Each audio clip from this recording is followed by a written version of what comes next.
Assalamualaikum warahmatullahi wabarakatuh. Bismillah, alhamdulillah, salatu wassalamu ala rasulillah Sayyidina Muhammad bin Abdillah wa ala alihi wa ashabihi wa azwajihi wa dhurriyyatihi wa ahli baitihi wa man tabi'ahum bi ihsan ila yaumil qiyamah. Kiai Said Akil yang kita cintai, kita hormati, yang kita sangat hormati jajaran pengurus Fatayat Nahdlatul Ulama, khususnya ketua yang alhamdulillah juga terpilih menjadi anggota DPR RI, Ibu Muhaimin yang saya hormati, Ibu Profesor belum yang saya hormati, Duta Besar, jajaran tamu undangan, hadirin wal hadirat yang berbahagia. Ini forum halal bihalal yang biasa dilakukan setelah bulan Ramadan atau bulan puasa. Alhamdulillah kita ini masih punya pelajaran dari pelajaran yang paling tua yang diberikan Allah kepada manusia. Jadi bulan puasa ini adalah pelajaran lama yang selalu diajarkan kepada manusia. Makanya Allah menyatakan dalam firman-Nya, kama kutiba 'alal ladzina min qablikum, seperti orang dulu aku wajibkan puasa. Jadi yang puasa itu bukan cuma generasi kita, orang dulu juga disuruh puasa.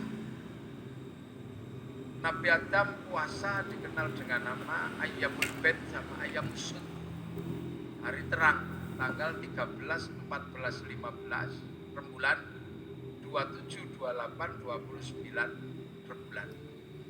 Nabi Idris diajari puasa, tapi tidak bernyawa makanannya, mutih kalau orang sekarang. Nabi Nuh motong kayu sampai membuat kayu dalam keadaan puasa. Nabi Ibrahim puasa. Nabi Musa naik ke Gunung Tursina puasa. Nabi Dawud sehari puasa, sehari tidak. Nabi Isa puasa.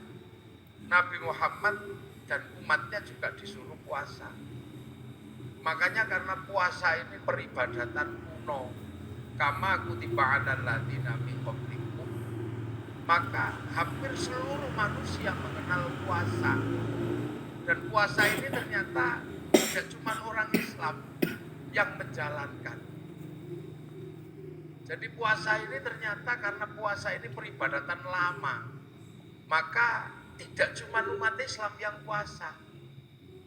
Agama kuno namanya Zoroaster, punya Tuhan dua, Ahriman sama Ahura Mazda. Nabinya namanya Zarathustra, ajarannya nihilisme, itu juga puasa.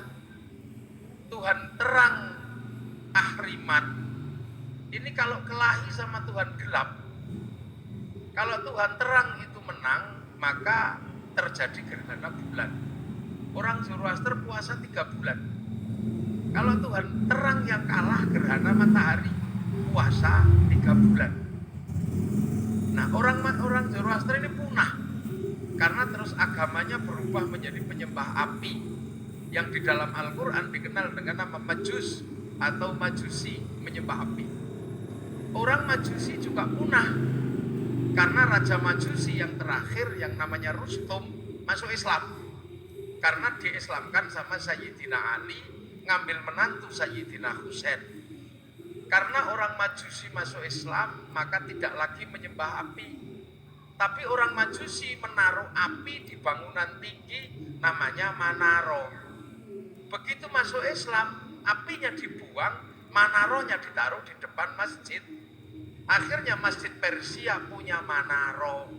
dan seluruh kaum muslimin melihat manaro di depan masjid itu bagus, maka kaum muslimin berlomba-lomba bikin manaro yang akhirnya sampai di Indonesia bernama menara. Itu sumbangan dari orang dari Majusi. Nah, orang Hindu juga diajarkan puasa, namanya upawasa. Upawasa itu nggak makan, nggak minum, nggak menyentuh perempuan. Untuk apa? Jalan menuju moksa. Karena yang terbaik dari Hindu adalah mati tanpa material, hilang raga, hilang sukma, namanya moksa. Agar bisa moksa, ibadah terakhir setelah Upanishad, setelah kabumian adalah upawasa. Gak makan, gak minum, dan gak menyentuh perempuan. Nanti hilang secara material. Makanya ketika Islam datang mengajarkan syahrul siam, gak makan, gak minum, gak menyentuh perempuan, kok mirip seperti upawasa, maka orang Indonesia menyebutnya bulan puasa. Itu istilahnya. Orang Yahudi, orang Buddha juga diajari puasa. Kalau ingin mendapatkan penyempurnaan 8 jalan menuju nirwana, harus puasa di bawah pohon bodhi dengan pakai kain selempang dalemannya tanpa jahitan. Orang Yahudi puasa, kalau peringatan Yom Kippur juga puasa.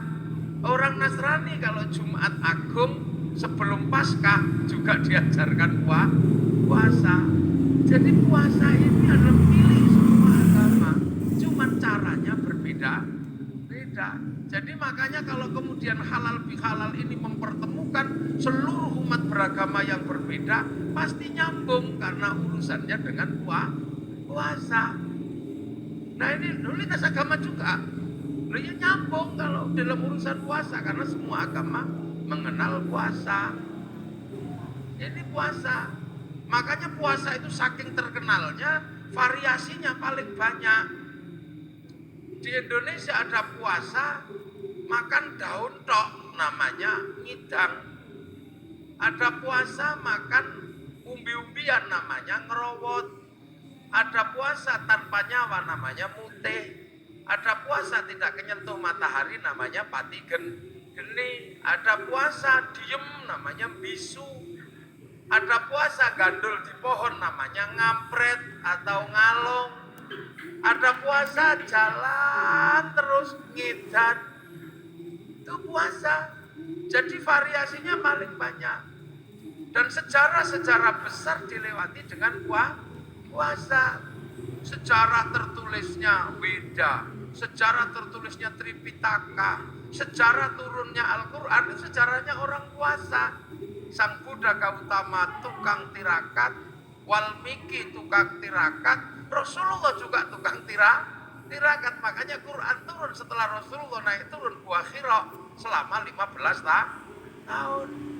Syekh Abdul Qadir Al-Jilani Ma'rifatullah setelah 25 tahun puasa di padang pasir dibimbing Syekh Mubarak Al-Matsumi. Sunan Kalijaga menjadi wali setelah puasa 3 tahun. Baca ya hayu ya qayyum walaupun keliru ya kayuku ya kayumu. Ya Saridin jadi wali setelah puasa 3 tahun. Baca Allahu Akbar walaupun keliru lawa bubar. Jadi secara besarnya ini orang puasa.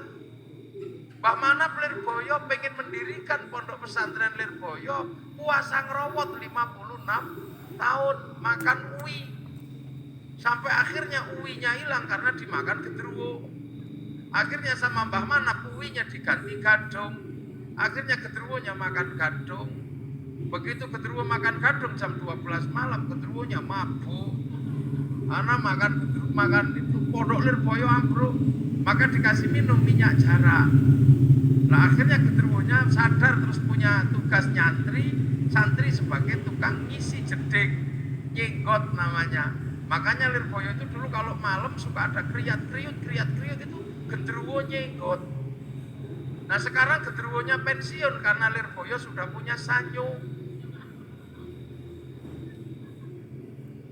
Mbah Hasyim Asy'ari mendirikan NU, puasa 3 tahun dari hulu Sungai Brantas sampai hilir baca surat Kahfi. terus tiap malam nggak pernah tidur, ngatamkan surat At-Taubah 41 kali, surat Kahfi 41 kali dalam 2 rakaat sholat hajat. Makanya kalau NU jadi gede ya nggak masalah, wong tirakatnya besar, maka penumpang NU itu macam-macam. Yang sholatnya rajin ya numpang, yang setahun sekali ya numpang, kadang bandar dadu ya numpang. Itu NU apa aja numpang. Makanya tapi karena kendaraan besar jalannya pelan, nggak bisa was-was gitu. Makanya NU sering disalib kendaraan kecil-kecil, wes gitu, tapi penumpangnya kecil.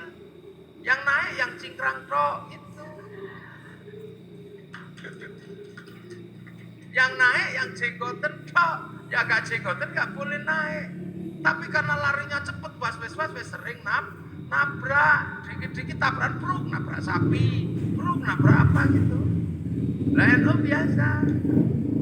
Ya, Ki Gede Pemanahan ketika pengen membangun alas Mentao disuruh puasa 20 tahun sama Sunan Kalijaga. Akhirnya puasa di Bang Lampir Gunung Kidul, pantat bekas puasanya sampai batunya dekok. Punya anak Danang Sutawijoyo buka alas Mentao, mendirikan Mataram 1875, 1758 dipecah oleh Belanda jadi Jogja sama Solo jadi Giyanti.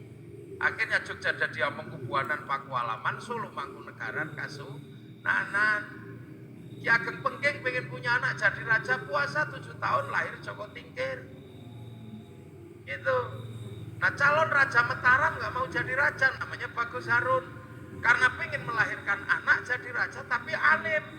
Maka Bagus Harun keluar dari kerajaan, puasa di daerah Pagotan Ponorogo, belakang pabrik gula. Tirakat di samping sumur. Sumur yang dipuasani, naik airnya 7 meter pas 27 Ramadan. Oh aku itu Lailatul Qadar. Karena sumur yang menghasilkan Lailatul Qadar, maka sumurnya disebut sumur Sewu Wulan. Orang sekarang menyebutnya Sewulan, maka kampungnya dikenal dengan kampung Sewulan. Raden Bagus Harun punya anak, ganasnya luar biasa, perempuan, fatayat. Gak ada yang berani nikahi dia saking kerasnya, sampai dikenal dengan nama Nyi Ageng Alam.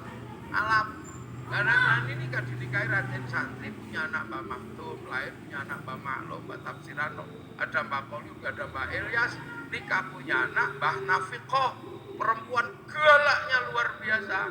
Gak ada yang berani nikah, dinikah sama Kiai Hashim Asy'ari, nikah sama Nyai lahir Kiai Wahid Hashim, nikah sama Nyai Solihah binti Bishri Sansuri, lahir anak Abdurrahman Wahid, seorang presiden Indonesia walaupun 2 tahun.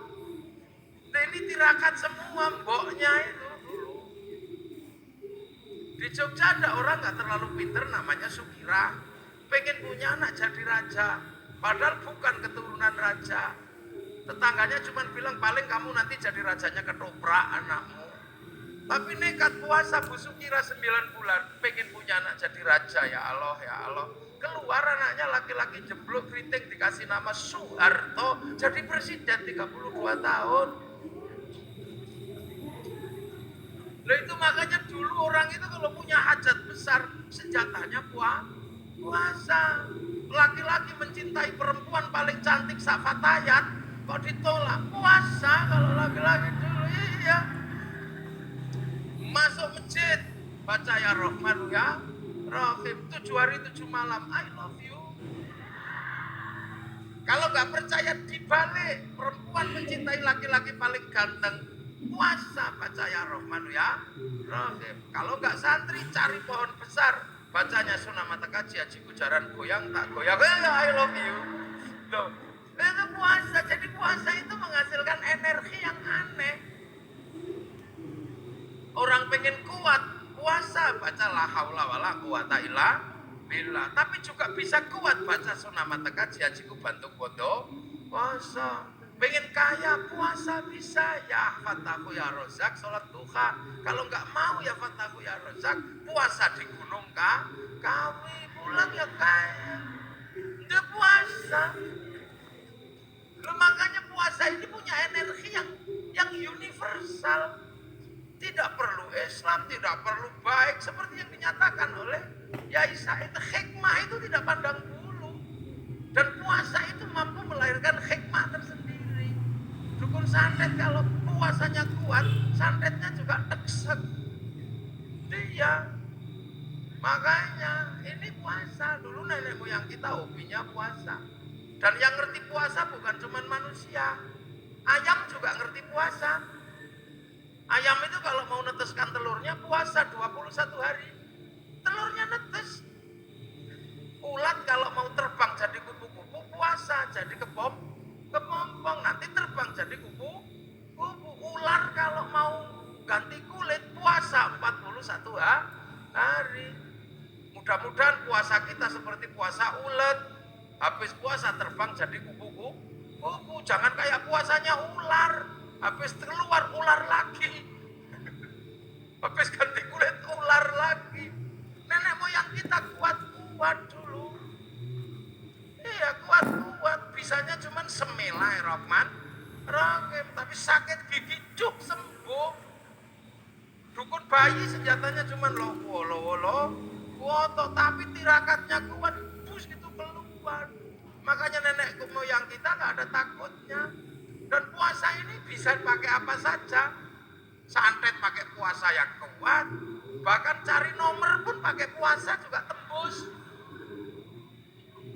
Ini puasa. SSB. Makanya nenek moyang kita ketemu singa. Oh itu singanya. Kita cuman ke singanya pergi. Sakit gigi sembuh. Begitu sekarang orang takut puasa. Bismillahirrahmanirrahim. Basin toh. Lah ya makanya dulu orang tak pernah takut apapun. Bambu runcing sama tentara gak takut. Sekarang jangankan sama tentara Belanda, jangankan sama singa. Orang sekarang sama melinjo takut. Moga-moga melinjo dan kenapa? Asam urat. Orang sekarang penakut. Orang ayam itu makanan manusia. Begitu ayamnya pilek, manusianya ketularan. Orang sekarang ketemu santan takut. Enggak. Kolesterol. Manusia jadi penakut karena punya senjata dari Allah gak pernah dipakai. Dengar puasa. Puasa lagi. Akhirnya remuk tubuh manusia modern, rentan sekali manusia modern ini. Akhirnya kalau sudah rentan pasrah sama dokter, masuk rumah sakit. Begitu masuk rumah sakit, dokternya nggak lupa, kamu tak operasi tapi puasa dulu ya. Ayo, dokter mau nangani dengan cara puasa. Lalu makanya kita ini diajarkan puasa. Makanya enak ibu-ibu itu sekarang. Walaupun gak puasa full, ada puasa enteng-entengan sekarang. Jadi tidak cuma people power yang enteng-entengan. Puasa pun ada enteng-entengan, namanya diet. Diet. Nah, diet kalau keterusan diet. Ini pelajaran dari Allah. Kenapa kita takut? Makanya begitu kita ini puasa udah gak kenal masalah. Makanya kekuatan hebat itu muncul dari orang yang bisa puasa. Tapi puasa kita ini beda dengan puasa kesaktian. La'allakum tattaqun. Nah apa sih la'allakum tattaqun? Agar kita menjadi orang bertakwa. Takwa itu apa? Menghadapkan wajah kemanapun merasa melihat Allah. Kenapa kita bisa merasa melihat Allah? Dengan puasa. Karena dengan puasa ego kita tuh turun. Kenapa? Karena kita ini punya dua elemen. Manusia itu sudah kenal Allah. Wong sebelum turun dari langit sudah dikenalkan. Alastu birabbikum. Kamu lupa gak kalau aku ini Tuhanmu? Nyawa jawab, qalu bala syahidna ya Allah. Aku jadi saksi engkau Allah. Fanfukhur ruh, maka ditirup ke dunia. Nah di dunia ditampani oleh daging. Daging apa? Daging yang diproduksi oleh bapak dan ibu. Dari sisa makanan yang paling bagus namanya nutfah. Ini kan sari makanan dunia. Punya bapak, punya ibu dicampur, titipkan di rahim ibu. Makanya perempuan itu namanya sawah. Nisa hukum harsul lakum, perempuan itu sawah karena tempat menanam. Jadi sampai nggak bisa mengingkari kodrat sebagai tempat menanam. Tempat menanam, jadi sampai itu sawah. Laki-laki ini yang punya sawah. Makanya sampean laki-laki harus tahu, kalau sawah pengen tanamannya bagus, jangan terlalu banyak sampah dan banyak rumput. Maka perempuan kalau pengen tanamannya bagus, bersihkan. Seperti sawah tanpa rumput dan tanpa sampah. Agar bersih, kalau sudah tumbuh jerawat, masukin salon. Begitu. Perempuan itu harus selalu bersih karena tanamannya biar bagus. Nah itu tugas laki-laki, belikan lipstik, belikan bedak. Tangannya nggak boleh kasar, belikan mesin cuci. Tubuhnya nggak boleh pengap, belikan AC. Loh, makanya qawwamuna 'alan nisa itu nggak boleh dilupakan. Kadang ini nggak disampaikan kepada seorang laki-laki. Makanya karena kiainya biasanya laki-laki, itu nggak disampaikan perempuan seperti sawah. Iya, jadi laki-laki ngerti betul ini sawah harus benar-benar diperbaiki, tidak boleh kotor, tidak boleh ini. Belikan lipstik yang bagus.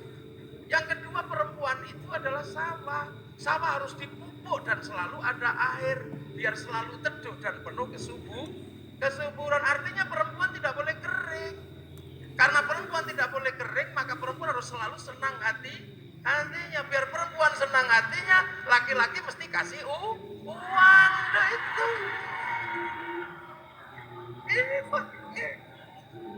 Ini sebuah pembelajaran buat laki-laki ini. Iya ini.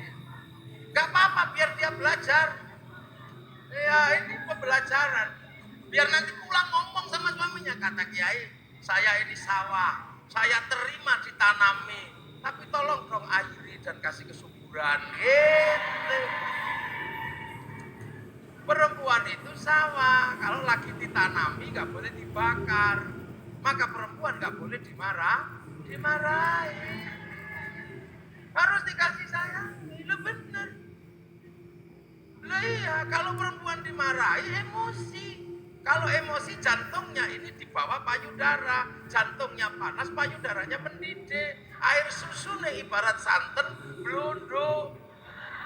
Diminum bayi beler.